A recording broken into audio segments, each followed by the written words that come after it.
गजब गजब के लोग बजग में स्वार्थी भइल समाज हो। दुख में कहाँ बा केहू संगतिया,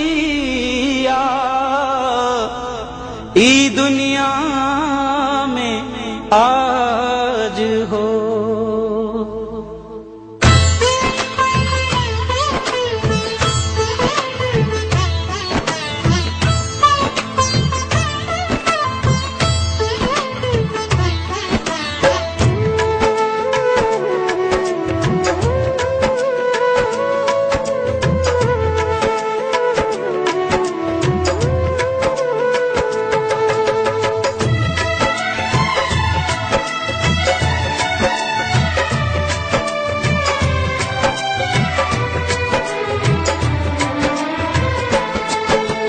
हित परित हिताई मिताई जात छोड़ देला, हित परित हिताई मिताई जात छोड़ देला। जब समय होला कमजोर, जब समय होला कमजोर तो हर कोई साथ छोड़ देला। जब समय होला कमजोर तो हर कोई साथ छोड़ देला। हित परित हिताई मिताई जात छोड़ देला, हित परित हिताई मिताई जात छोड़ देला। जब समय होला कमजोर,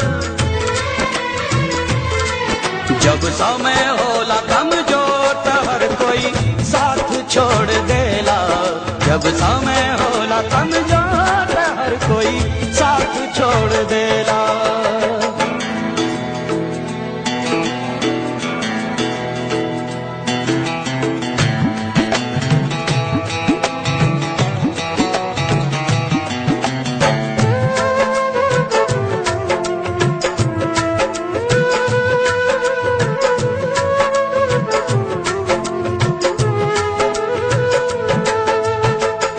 बनला के 10 गो साथी बिगड़ला के कोई ना, आपन बनैबा कैसे केहू तोहार होई ना।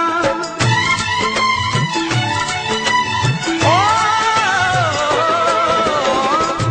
बनला के 10 गो साथी बिगड़ला के कोई ना, आपन बनैबा कैसे केहू तोहार होई ना।